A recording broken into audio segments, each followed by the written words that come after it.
Okay, it's Mike Messier. I'm taking time out from my busy day.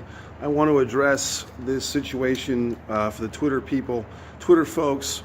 A dedicated video about WWE wrestlers and their social media.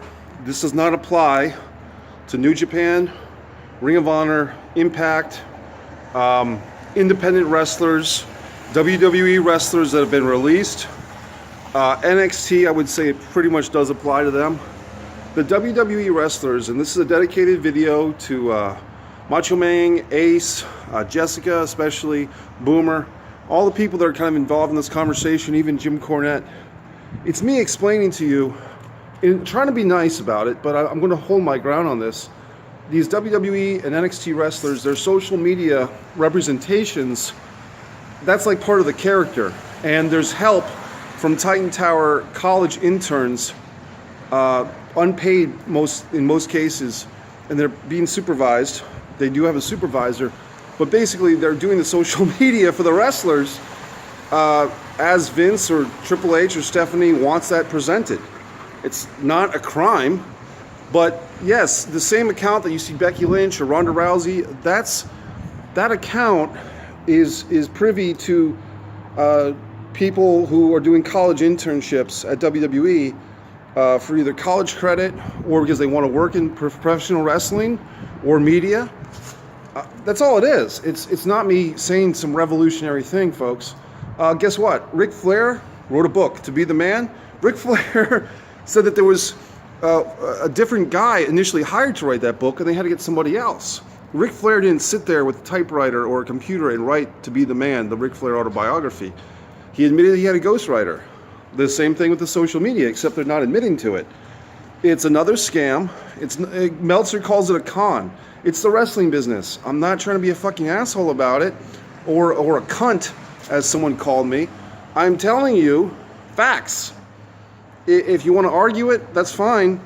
But, you know, I can talk about the Santa Claus or the Easter Bunny too. I'm not trying to be a fucking dick. I'm just telling you the facts as I know them. It's college interns who help the WWE wrestlers with their social media.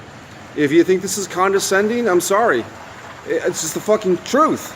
So, if that somehow diminishes your enjoyment of the product, the current product, maybe it's time we all grow up a little bit.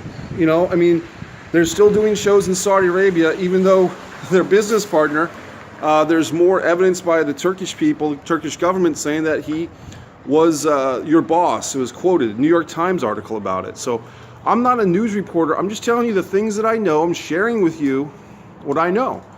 I appreciate the feedback, the support, whatever the fuck.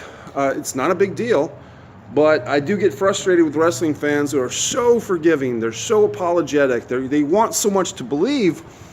And the Becky Lynch, whether you want to call it the character or the actual person, whatever you relate it to, she is over. She is a great character. She's not your girlfriend. That's another Mike Messier video. But I'm just not going to tolerate people being conned and swindled and lied to, thinking that her social media is the greatest thing. These celebrities don't give a flying fuck about us. They don't. And so we are out on our own doing our thing. We're supporting their industry, their pockets. That's all it is, folks. Just me telling you how I feel. If I seem arrogant or condescending or a fucking asshole, Mikey Messier, angry wrestling fan. That's what it says. I mean, my Twitter page says angry wrestling fan. I'm a wrestling fan who's angry. So what else can I tell you? In real life, I'm a nice guy, but I'm just trying to tell you the facts as I see them. If you have a different perspective, or if you don't want to see that or don't want to believe that, I can't help you more than I have. Mike Messier, have a good weekend, everybody.